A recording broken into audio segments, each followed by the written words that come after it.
Hello and welcome. We are excited for our second discussion here in the new 30 Forward webinar series. We are fortunate to have some wonderful panelists with us today to lead this conversation on understanding the current research landscape on women in policing. So this panel is going to be moderated today by Dr. Kirk Luther. So for those of you who don't know Dr. Kirk Luther, he is an associate professor in the Department of Psychology at Carleton University. He sits on the Research Advisory Committee for the Canadian Association of Chiefs of Police, as well as being the co-chair of the 30 Forward Research Advisory Committee.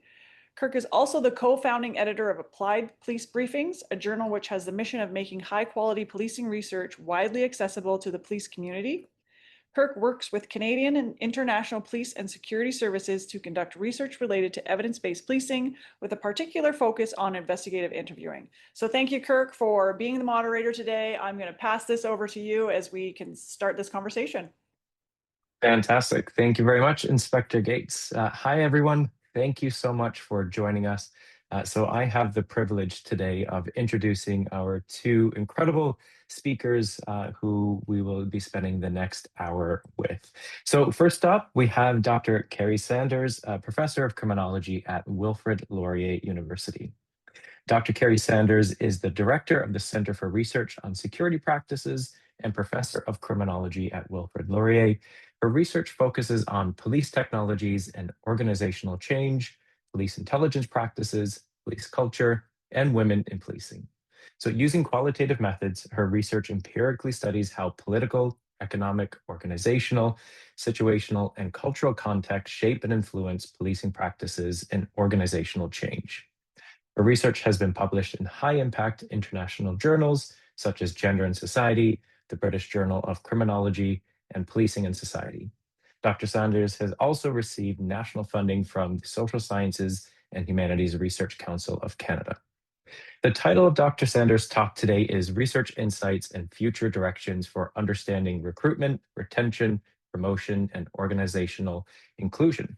So in this talk, Dr. Sanders will share some of the key findings of her 11-year program of research that's conducted with Dr. Deborah Langen on the experiences of women in Canadian policing. So specifically, she will discuss the promises and challenges facing the recruitment, retention, and promotion of women in Canadian policing, with a specific attention to barriers to organizational inclusion. So her talk is going to provide kind of four main takeaways. So first up, we have the takeaway of numerically increasing diversity is not going to achieve a culture of inclusion. Second, recognizing the differences between diversity, equity, and inclusion is critical for creating meaningful transformational change. And third, diversity and equity initiatives impact both minority and non-minority members' feelings of inclusion. And finally, increased attention needs to be paid to fostering allyship and organizational inclusion. Following Dr. Sanders' talk, we'll have Dr. Angela Workman-Stark, who is a Canada Research Chair in Rights-Based Organizational Development at Athabasca University. About Angela, Dr. Workman-Stark, she is the Canadian Research Chair in Rights-Based Organizational Development at Athabasca University. Building on more than 20 years of policing experience, her research primarily focuses on understanding and addressing the contextual factors that fuel exclusionary practice. So, for example, discrimination and harassment in policing. The results of her work have been published in various journals, including Human Resource Management, the Journal of Social Issues, Policing and Society, and Police Quarterly, and have supported police reform efforts in Bangladesh, Kazakhstan, Nigeria, and Ukraine in collaboration with the United Nations Office on Drugs and Crime. The title of Dr. Workman-Stark's presentation for us today is Advancing Women in Policing, Hang-Ups, Hiccups, and Opportunities. So in this brief presentation, Dr. Workman-Stark will share the key insights from research examining enduring aspects of police culture and the influence of police socialization practices on identity work, particularly for women. She will illustrate how traditional practices continue to emphasize the fix the women or add women and stir approaches that kind of fail to address the structural and cultural factors that guide power dynamics within policing. So drawing from recent research involving Canadian and international collaborators, she will highlight promising opportunities to create more inclusive workplaces and where more research is needed. Okay, so without further ado, I will hand it over to our first speaker, Dr. Carrie Sanders. Thank you, Kirk. Thank you, everyone who's in the virtual space with us today. I'm really honored to be here and very excited to kind of share some of the research that I've been doing with a colleague, Dr. Deborah Langen, since about 2012, and then kind of talk about and have a chance to open up the conversation at the end for more of a back and forth conversation with others. So next slide. Today, the main things I really want you to take away from my presentation is that numerically increasing diversity will not on its own achieve a culture of inclusion. Diversity and equity initiatives impact both minority and non-minority members and their feelings of inclusion and belonging. And third, police leaders have the potential to make a very positive impact by being committed to authentic leadership that fosters organizational inclusion. So as I noted for the last, since 2012, I had this amazing graduate student that I got to co-supervise. She worked at a local police service and she was really interested in understanding what the impact of motherhood was on for uniform wearing officers. So helping to co-supervise her on that project got me interested into better understanding what maybe some of the challenges are for women in policing more generally. So in 2013 to 2018, I conducted over 120 qualitative in-depth interviews. They ranged from 1 to 4 hours in length with members from across Canada at every rank. We actually had a wait list of people that we couldn't get to speak to, but who really wanted to talk about what some of the challenges were, and also places where they saw opportunities to enhance the experiences of other women in policing. That research really began to focus on kind of the cultural, situational, organizational challenges to the recruitment, retention, and promotion of women in policing. In 2019, I organized a large international conference that focused specifically on recruiting, retaining, and promoting women in policing. From that, we created this document that surrounded opportunities for change and recommendations for kind of helping police services engage in this. We invited the leading scholars in the areas of women in policing from Australia, New Zealand, the United Kingdom, United States, and then in Canada to share their research finding with police services across Canada. We had about 150 members of police services come and share that day with us and hear from these scholars that they don't normally have a chance to chat with.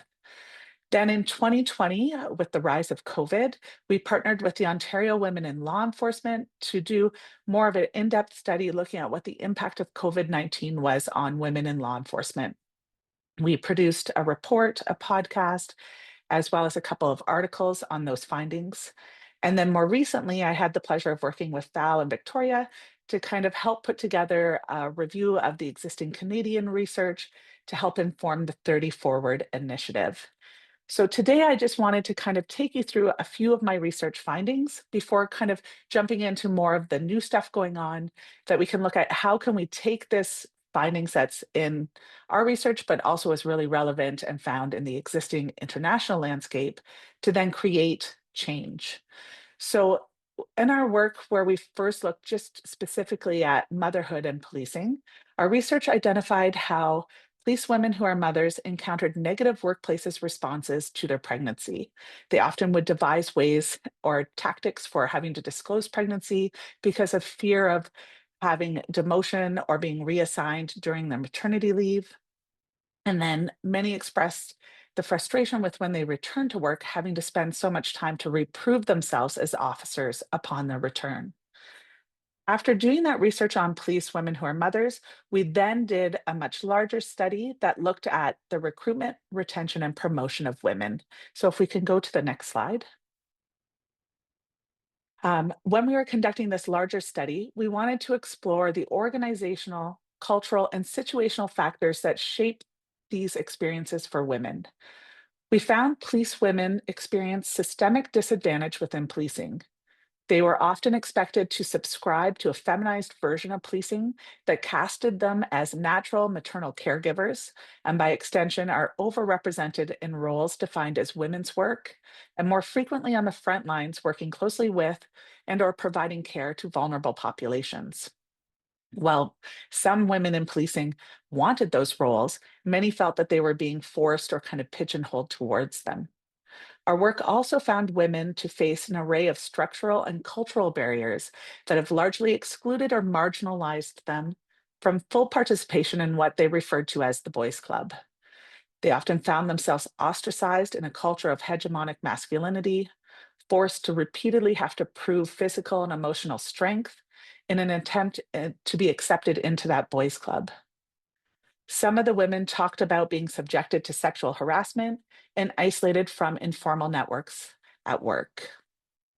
The following excerpt from one woman officer is illustrative of this point. She says, "They talk about inclusion and diversity and how they want that to be the way our police services run. And yet they all belong to this club that excludes women. And so how do you fight that? So I will never ever be able to get into that little circle of the boys' club in any way, shape, or form." At the time we were conducting this research, there was really little in the policing landscape around how to enhance or change police culture and create an inclusive culture. I mean, changing culture in any organization is challenging, not just in policing, but enhancing inclusion in a culture change initiative is really the proverbial elephant in this virtual room. So why isn't diversity enough? Why isn't it working? And I think the key thing to remember here is to not confuse and impound diversity with equality, as these are very different things. Diversity is something that forces us to focus on counting things, such as how many diverse people we have in policing, how many racialized members, how many female identifying members. While this counting experience is important for mapping where we are as a service or an organization, it masks a whole host of inequities and inequalities between and among groups. If we keep focusing just on the numbers, which diversity does, it keeps police services or any organization to claim success without necessarily having successful change. The reoccurring message in the research literature is that to be successful, organizations need diversity management to go hand in hand with organizational inclusion. Simply hiring a workforce for the sake of increasing representation is actually counterproductive, and this can backfire and have an adverse impact. So, how does the prevailing culture of policing restrict these efforts to inclusion? The reason that attending to diversity and equity initiatives is not enough is because people are differentially affected by such initiatives. Attempts to foster inclusion can unwittingly result in feelings of exclusion by both minority and non-minority officers. Some non-minority officers perceive diversity and equity initiatives to be somewhat unfair and feel that minority officers are gaining a workplace advantage when they use a policy. While some minority officers who want to use policies that are designed to increase equity and inclusion can be left with a choice regarding whether to use the policy and take something that they're entitled to, but then risk being excluded by their peers, or not use the policy and miss out on an accommodation to which they are entitled. As such, implementing policy that appears to favor minoritized groups can be detrimental for these efforts and for these officers. When faced with this choice, the research has demonstrated how minoritized officers are likely to conform to the prevailing culture. So this pressure to fit in then interferes with equity and inclusion initiatives. So what detracts then from an inclusive culture? First, social pressure to participate in the boys' club. Secondly, the expectation that colleagues should be the same characteristics and the same skill sets at the same standard detracts from an inclusive culture. While expectations in this regard are important, it can also result in ruling out diverse skills that officers may be able to contribute to your service. Thirdly, there is the expectation that members be loyal to the team and take on a fair share of the workload. Again, while we can see why this expectation is important, it works against officers using accommodations that they are entitled to or experiencing exclusion if they take advantage of these accommodations. So because of these challenges, Careful consideration should be given to how policies are written and implemented in order to ensure that an individual's inclusion is not at stake when the policy is applied. So something that our research has found is the important role that police leaders play in fostering and kind of creating this organizational inclusion. Supportive, inclusive, transformational leadership is essential. One, a leader needs to promote and encourage inclusiveness, which involves open communication and dialogue, the creation of a learning environment for diverse individuals and groups, flexibility in policy, as well as the conviction that inclusiveness leads to a positive work culture. Number two, support a plan of action to enhance inclusion. But a plan isn't just some goal that you put out, but instead has clear goals, objectives, and small manageable strategies. Most importantly, these initiatives need to be studied and measured to understand their impact. We need to know that when you put it in place, you do a study to follow up to see, has it had the intended impact you want, or are there unintended consequences of that? And then you can address and change course as needed. Number three, leaders need to model inclusive behavior at work. Number four was one of the biggest ones that came out of our research, was the importance of the middle managers. So minding the middle. Organizations need to have dedicated leadership that aims to foster inclusion at all levels of the organization. Many organizations find that middle management can derail progress. Fifth, evaluate feelings of inclusion in your service. Services need to evaluate whether and to what extent an action plan has impacted employees' feelings of inclusion or exclusion. So then a key to all of this, and what I'm hoping we can discuss later, is the importance of research in trying to implement and create change in the organization.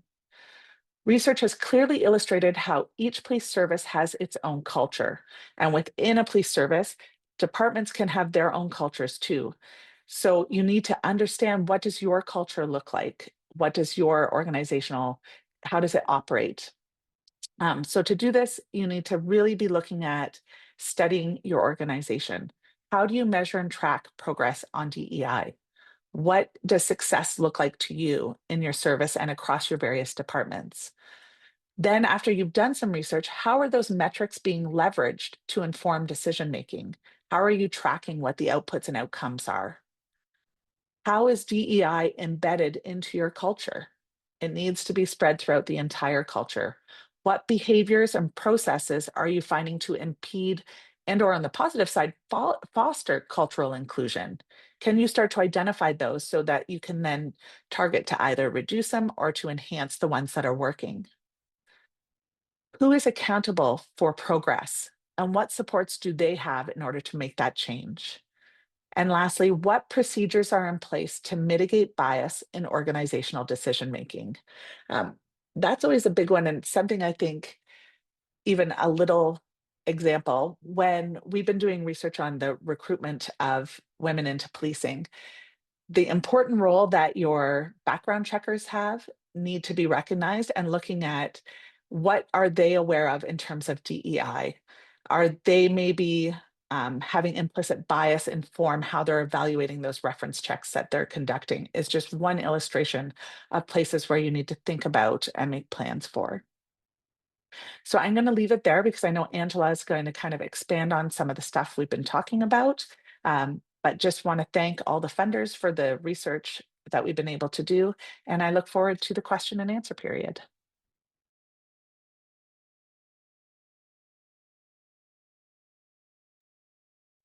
Well, I get to follow the fabulous Carrie Sanders and her research. I'll speak a little bit about research that I've done, as well as some of the research that my collaborators in the UK, for instance. And I'll touch on some of the themes, obviously, that Carrie has. But what I'm hoping to do is just give you some little bit more insights into some of the things that we see happening, some of the hangups that I refer to here from the title, but also to think about a change process a little bit differently, and very much so just building on Carrie's points. The key, the need for research and collaborating with academics in Canada and abroad, because there's a lot of things that we can actually learn from each other and collaborate on together to identify and explore some of these issues a little bit more. So next slide, please.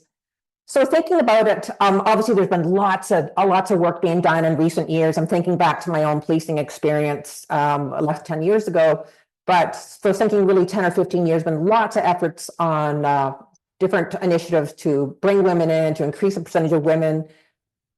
Generally more focuses on sort of the front line, the constable level, but also to grow and develop women through the ranks. Unfortunately, what we've been seeing, though, is with the approach to women once they've come into the organization, and Carrie touched on this, she touched on this idea of it's beyond the numbers. Next slide, please. And so just to get into it a little bit, next slide, please. And so just to get into the idea, there's two kind of approaches that we see traditionally. Again, some of this information, this idea, this framing, if you will, comes from Robin Ellie of Harvard University. But its idea is sort of we bring women in, we just kind of add them into the mix and we stir, and we don't really change anything in terms of the organization. We expect them to be assimilated, and we continue on as normal.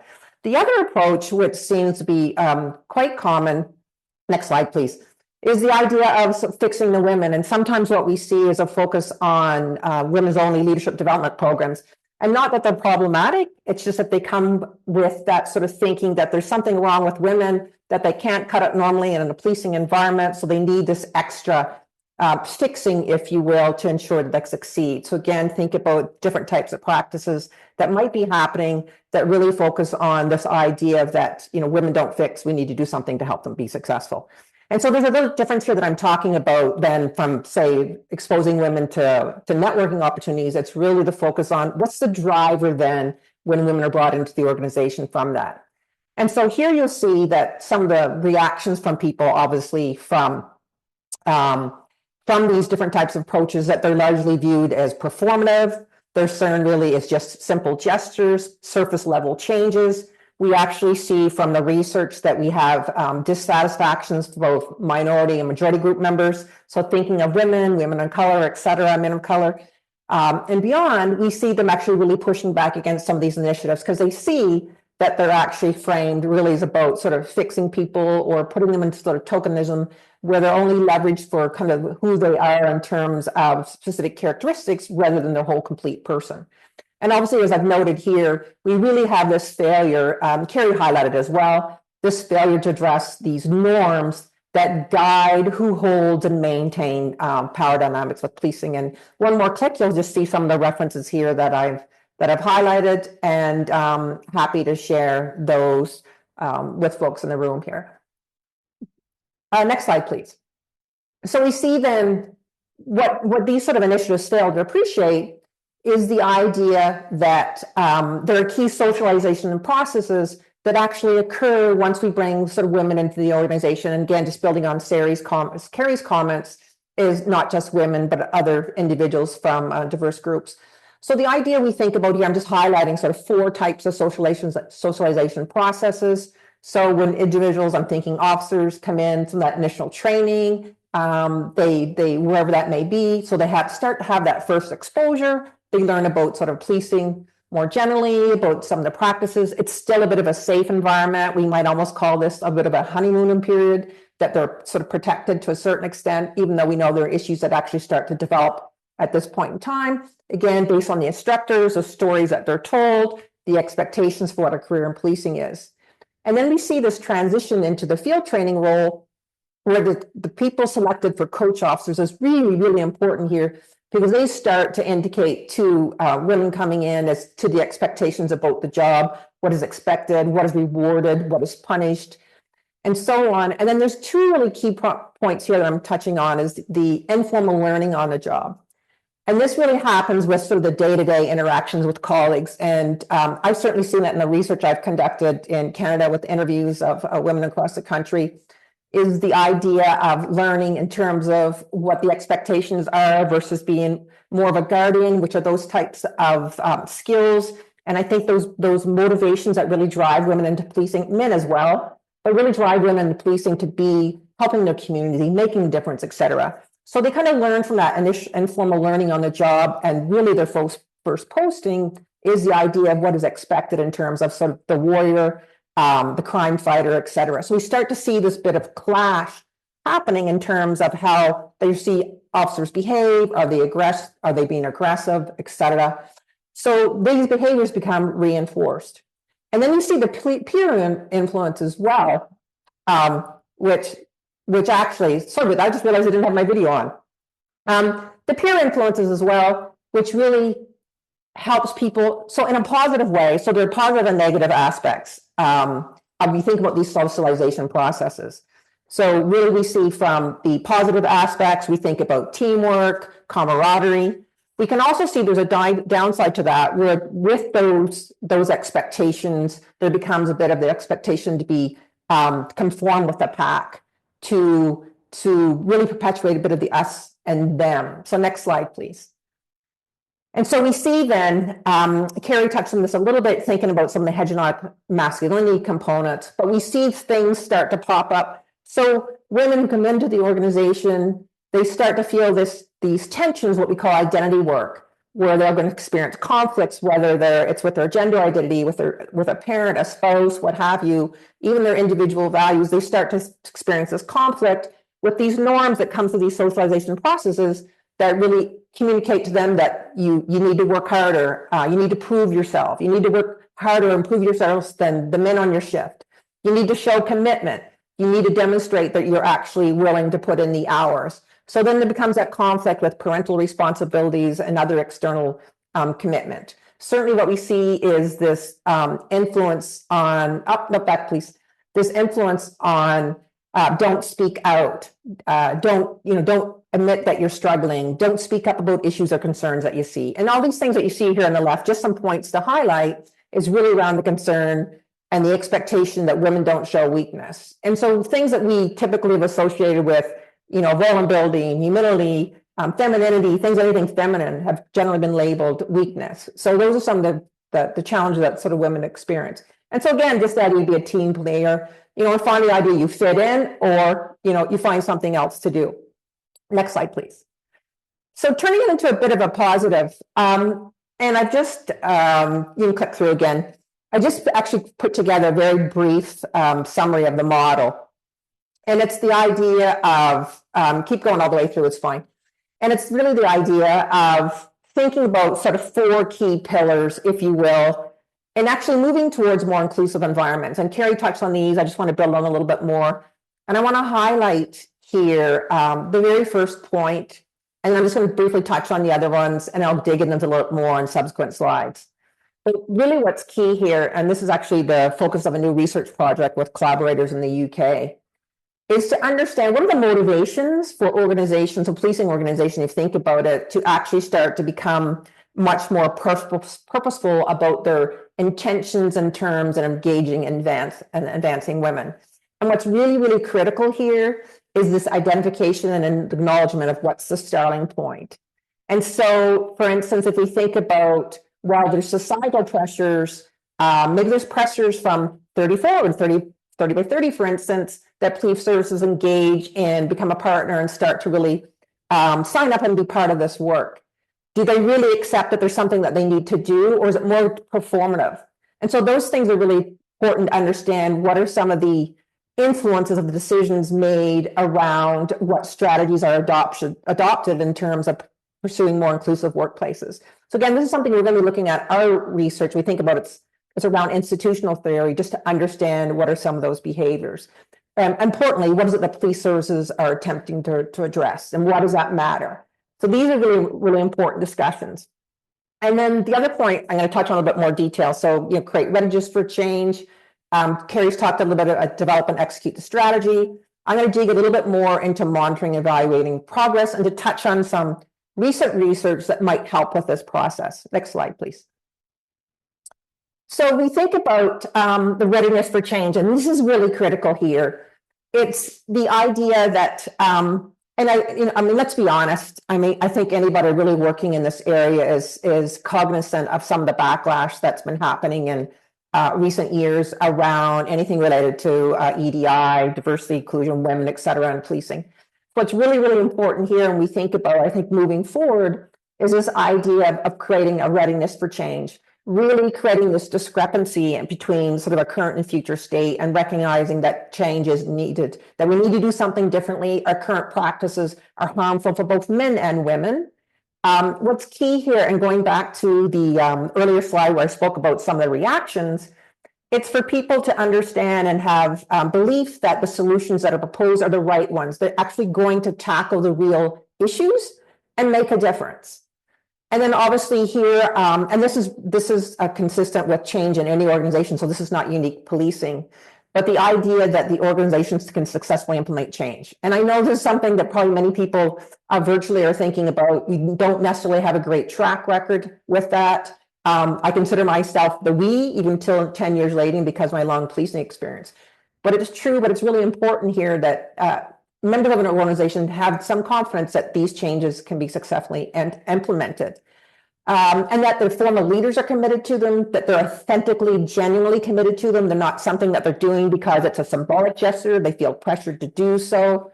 And then finally, the idea we think about balance is that the change will actually make a difference for the people in the organization. And for the organization overall, we think about the ultimate goal about police legitimacy and public trust and confidence.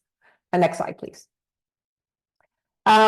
And so what one of my research projects, and this is from a federally funded grant as well, is to think about, so we start to think about the starting point and then measuring progress over time. We need to have some indication of what actually inclusion means in a policing context.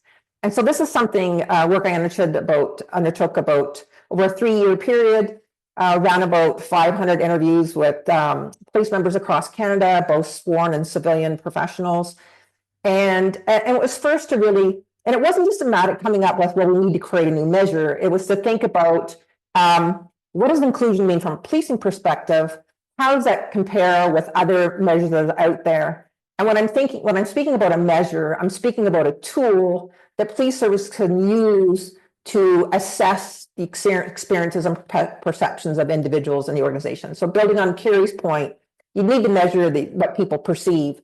This is something developed for a policing context, and just looking at the definition here, it's the idea that all people in the organization, all members are treated fairly, they're respected for their differences, they're involved in relevant decision-making, and are safe from harassment and other forms of mistreatment. And this kind of fifth element, if you will, what makes this measure really, really distinct from what two other, I guess, probably most validated measures like that are applied across different sectors. But this one really stands out. And again, these were individuals at all levels, very senior people as well from police services in Canada, to really have these important conversations around thinking about these 5 elements. So just in this diagram here, we have the idea of fair and just treatment, which means that there's fairness and transparency and promotion and advancement opportunities. People are held to the same standards regardless of their rank or the position. There's a greater focus on learning than assigning blame. So thinking about this other element, this involvement in decision-making, is that people are solicited for their opinions, their input is valued, it's used to influence changes in the organization. There's two-way communication up and down through the chain of command. People's personal circumstances are taken into consideration for relevant decisions, such as changes to shift schedules. And then the same idea, again, regarding information and communication sharing, that there's no greater influence or value placed on the information that is shared by individuals based on rank or position. So there's an openness to differing perspectives. And of course, the element here in respect for individuals is that those backgrounds and experiences are taken consideration for job assignment.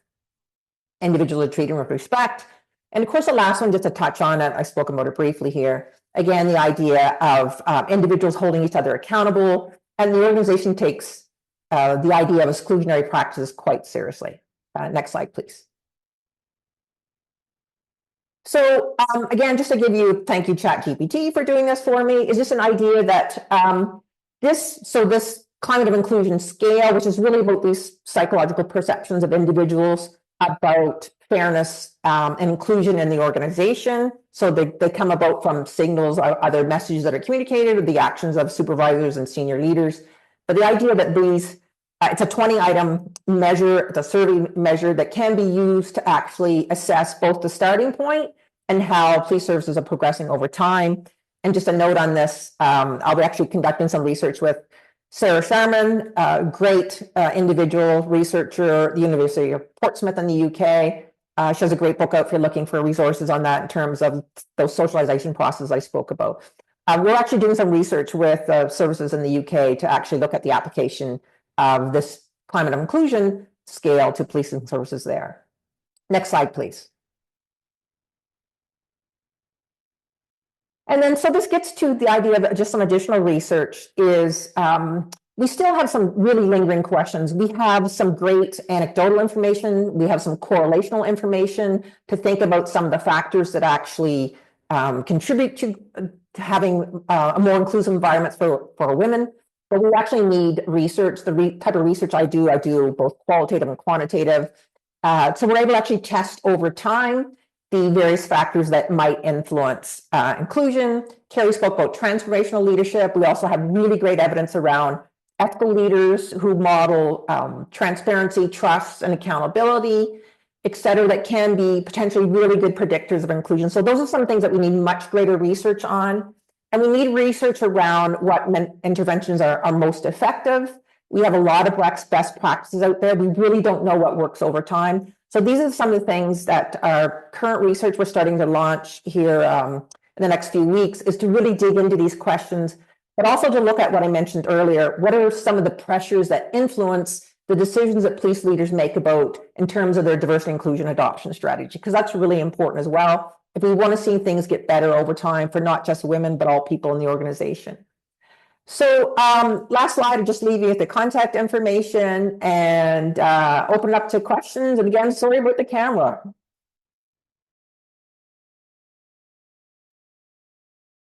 All right, fantastic. Thank you very much to Dr. Workman-Stark, Dr. Sanders. So before we get into the question period of the webinar, I just wanted to quickly remind people, or for those that aren't familiar with it, about the 30 Forward Virtual Scholars Program. So this is something new that 30 Forward is trying out, and we have our first round of applications open until this Friday, May 1st. Essentially, what we are hoping to do here is we're trying to match up Canadian police professionals, so whether sworn and civilian, with academic researchers and organizations all across Canada. So the idea here is that we'll pair you up with someone. You come to us with a research question, we'll pair you up with the best person or people to help you answer that. We promise the application form is very, very short, very, very painless. I know everyone has a lot of paperwork to do already, so we tried to minimize that as best we could. So if you want more information on that, head over to the 30 Forward website and you can learn all about the Virtual Scholars Program. Okay, so for anyone that wants to ask a question, please post it in the chat and I will happily read those out to our presenters today. So I will get the ball rolling with the questions while people are typing theirs out in the chat. So thank you again, Angela and Carrie, for your wonderful talk. So this is a question for both of you. You kind of both touched on how EDI initiatives can impact the non-minority members, their feelings of inclusion. So I guess how can police services frame these initiatives so that they're seen as a benefit to the entire agency or force, rather than this kind of zero-sum game where it seems like one group's winning and another one's losing, which is often the conversation that we hear a lot. So I'll just toss it out and see who wants to answer it first. I can jump in, and I think it's just from my research, Kirk, I think it's really critical that there's a recognition, and I think most people online will appreciate it as well, is that there is widespread concerns about fairness and involvement in decision-making for all people in policing. And so, and I think what happens when we have initiatives that are really focused on certain groups is that you have then, so there's an assumption that all white males benefit from the same experience, and they actually don't, right? So we know, we think about Carrie's talk around hegemonic masculinity, that there's a certain group at the top that actually dominate the club. And there's men, single fathers, men suffering from PTSD that don't speak up. So I think it's really important for organizations to think about the idea that inclusion, and I think that's why I was really focused on creating that definition, to understand that it applies to everyone, that all people are treated respectfully and fairly. All people will have their opinions heard. all people are free from discrimination and harassment. And I think that's really important, but it's also important, along with that, to acknowledge that there are, systemic issues that have affected certain people in the organization, such as women, or you think about, sexuality, et cetera. So I think that's the language. So it's much more inclusive language around, this is about the entire organization, that we bring up the entire organization and look up after all people, ensure that they thrive. Angela, that was a great response. And I don't have too much to add to what you said, other than the importance of also communicating what initiatives are available to all members. Many people would talk about the challenges of they didn't actually know. So if they were going on parental leave, and like that was already a hard thing to have to broach and come out to say that you were maybe expecting, whether you were about to be a dad or a mother or whatever it was. So making these policies and accommodations easily accessible and known about helps to also make it more transparent and inclusive feeling around them. And then this is also the importance of managers, that when people are drawing on these, the response they're receiving, you have to model the behavior that others will see on what's happening with that response and how it's being kind of communicated to others about people's accommodations or changes. Fantastic. Thanks both. Okay, so that leads nicely into our first question from the audience. So the question is, can you share more on how middle managers are so essential in this, and how do we go about that engagement? Okay, that was me with the mind the middle comment. So I will respond. So in all of our research, people really talked about the role of the sergeant in, so whether it was going for accommodations, for support, if especially for the policewomen who are mothers, they definitely talked about the importance of their management and the support they'd received, because that shaped how the response by their team was, if they were having to leave for family reasons or come back.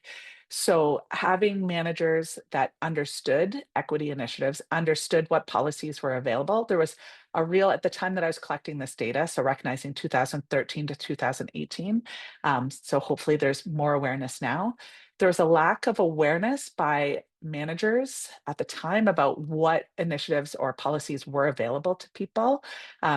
So being supportive and aware of those things and how to help your officers take what is open to them, or at least be directed to, here are the supports that can be used for you.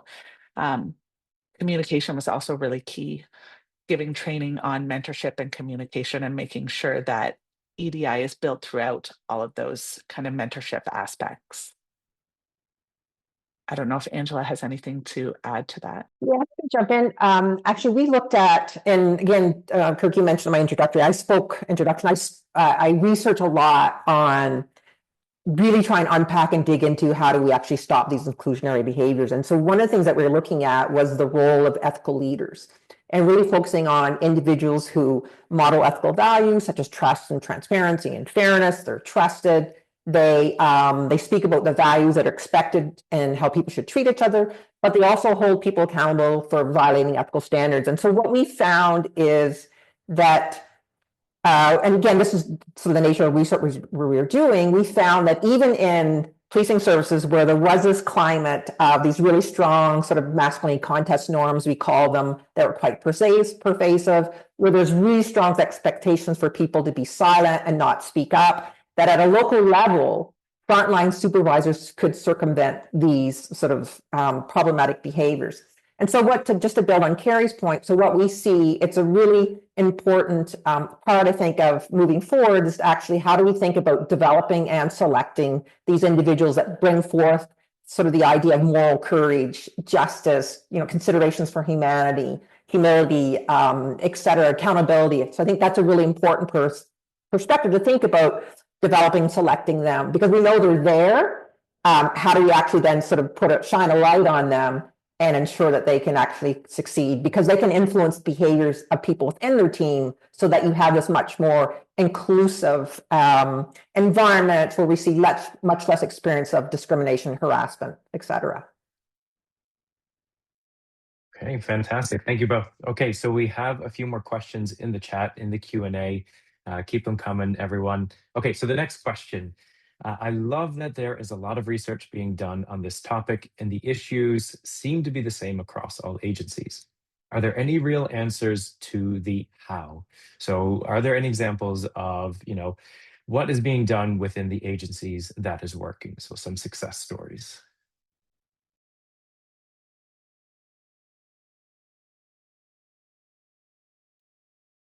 Angela, I'm going to let you kind of jump in here because I think you're presently doing research in this specific area. So you may actually have some more illustrations in the Canadian context.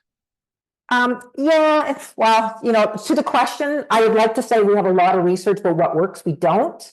We have good anecdotal information in terms of, some of the opportunities for people to be speaking up and sharing their experiences and really communicating to people in influential leadership positions about things that they need to change and focus on.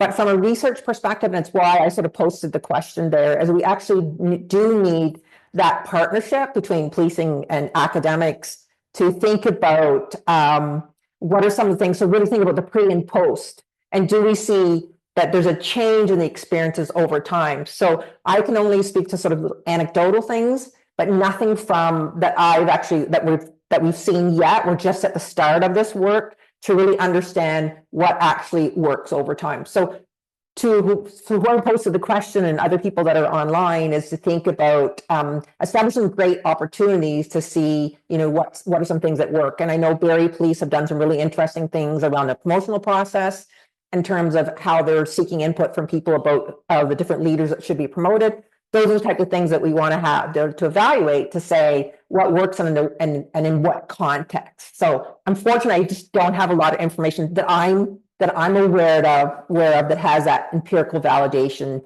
of effectiveness over time. Carrie, anything that you wanted to add before I jump to the next question?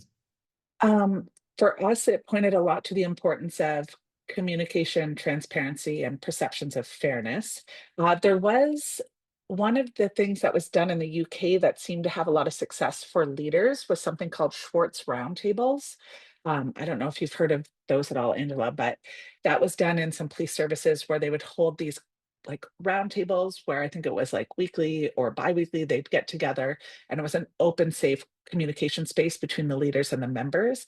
And that seemed to have a positive response in terms of officers' sense of inclusion, and then how they felt towards the organization as a whole.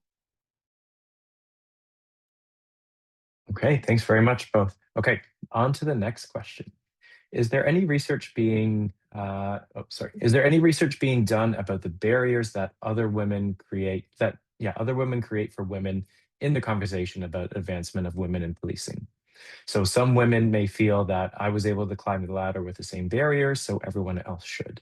This is a powerful barrier, and it can sometimes be framed by women who do not have children, for example.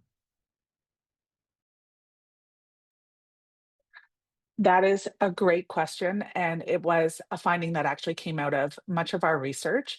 When we would talk and do interviews, we'd ask about, they'd bring up the boys' club, which was an easy one to talk about. And then we'd ask, well, is there a girls' club?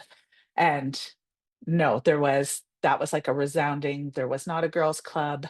And then there was always the discussion about some of the challenges that would be faced by women who would make it. Um, and what we recognized was people often couldn't see how the structural processes and policies would actually create some of that pitting of women against women, in the sense that in services, they'd need to have so much representation at each, especially at the patrol level. Like, you need to know that you have a woman or a racialized officer. So if you have these targets that you need to have, then sometimes it stops the ability for different women to be promoted because there's numerically wasn't enough at the time to allow them to like represent in these different areas. So that would end up creating this internal competition that if they knew there was a posting in order to be advanced to guns and gangs and it was for two people, it wouldn't often be two women that were being selected, especially if it was from a smaller service. Or so that's how these women would talk about it. So it would lead to, we called it structured ambivalence, where women learn to sometimes play into the boys' club and the culture to fit in as a way to like separate themselves from others, which then would stop that support or that mentorship that they argued they needed and weren't getting because they weren't part of a boys club, but then weren't also providing to their female colleagues. Outside of that, I don't know if there's specific research that's trying to look then at how do we change that. I just know that our past research really did identify that as a challenge. And we actually wrote a specific article on that. So whoever did give that great question, I'm happy to share that article with you. Yeah, and just to add, there's been some really good research, and I think it's in Denmark, one of the Scandinavian countries on this point. They looked at it. I think of a reference back from 2011. And again, in New Zealand as well. And it's really understanding, and I think what Carrie mentions there, and sometimes, and I make something probably a little bit controversial, but sometimes when we think about why don't women support other women, right? So there's really strong, powerful statements that are made. And I think we really have to be mindful for some women, they've spent so much of their career basically othering themselves from women to be successful and to avoid being isolated and excluded. And in some cases, it doesn't always necessarily pertain to women who don't have children. It's just women that actually have undertaken those survival mechanisms to actually survive. And so it's very difficult for them.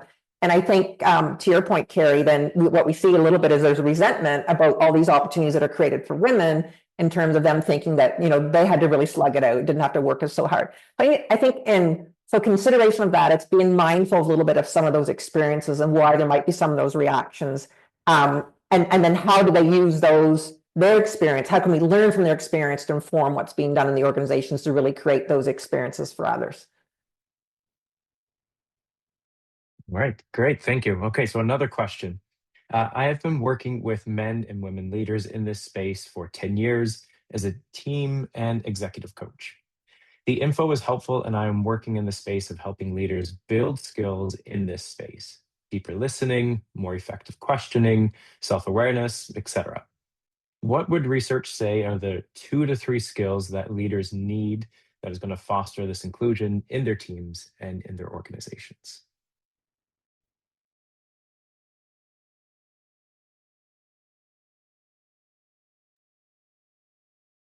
So just, I was going to wait for Carrie because we see me following that sort of order, but that's all good. So I'm going to say that I think was really important here is, so one, humility is really important, and I'm just thinking about some of these virtues that's come out in sort of our research. So the idea of humility, justice, and humanity. So very much the idea of caring about other people, caring about sort of their experiences, not holding sort of grudges against people, recognizing that individuals make mistakes, encouraging their learning.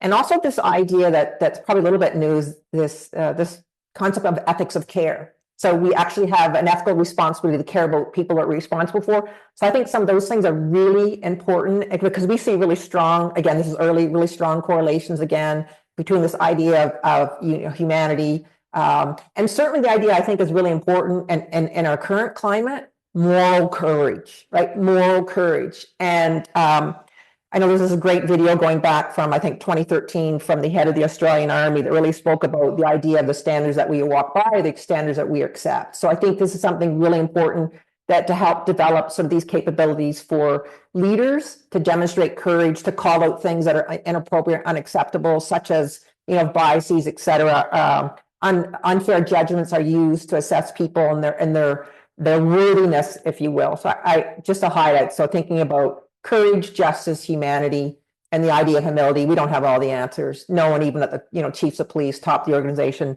really still investing and learning and growing.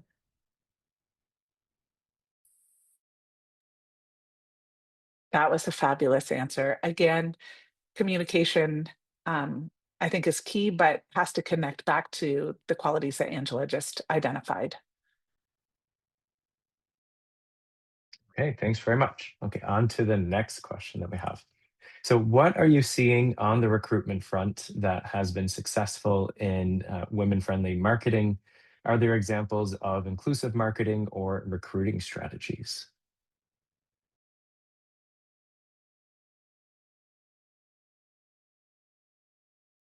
I think we get, I'm just going to speak to one that I think New Zealand. So if anybody's seen the recruitment video, absolutely fabulous from a few years ago. I think great success in that. And it was just inclusion across the board. Some of that very much around sort of thinking about sort of what that signaled about the environment with the New Zealand police, a little bit different context. Anecdote, again, so much of what we have is anecdotal. That's why I think research, we need more collaborations. OPP, some of the things that have been done around the boot camps and things of that nature, and even some of the things that I highlighted really focus things.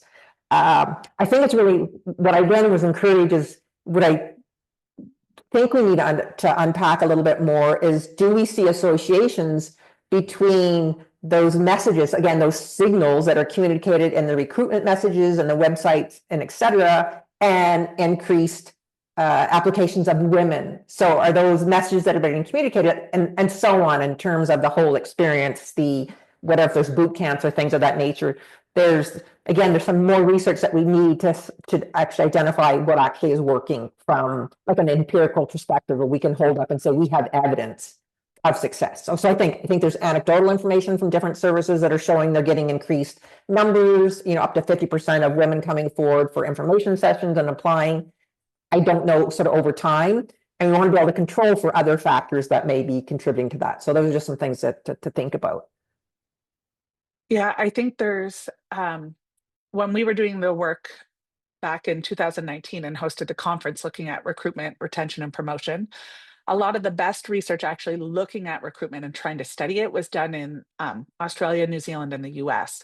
Australia had this campaign called That Could Be Me, and it was part of their 50-50 recruitment strategy. There's lots of information online about it, but why it seemed to work so well was it provided a description of what policing actually looked like that entailed to dispel some of the stereotypical myths and make it more open or attractive to diverse populations to engage in. So that would be one strategy I think is really valuable to look at. In the US, with a smaller police service, they specifically were targeting for women. And what they found to really work for them was going out and going beyond just the traditional recruitment areas, and specifically having information sessions, coffee sessions in local coffee shops, working with sporting associations, outdoor hunting and sporting groups, and the women who are part of those, to talk to them about what a career would look like, what the different types of careers are available within an organization of policing. Kind of trying to change the recruitment around the ideal police officer, which often would have a series of men standing at a recruitment booth, which wasn't always comfortable or accessible to others, to instead going to meet people where they're at and targeting different skill sets of people that they'd like to be open to thinking about a career in it. And then the boot camps have been working really well for kind of mentoring and helping women along the path.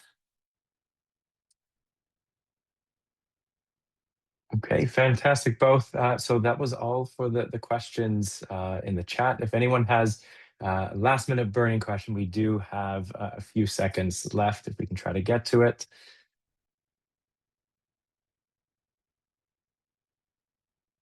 But just, I see there's one comment in the chat about leading women in provincial program. So just to Heather, I'm not sure where Heather's from, I think it's a really great idea and opportunity to evaluate that. I had an opportunity to evaluate the Australian Institute of Police Management, their Women Their Balance program, and really some impactful experiences out of that. So I think it's really key, but I love the idea you've got some promising sort of successes out of that in terms of the strong bonds, et cetera. So just didn't want to leave that comment untouched.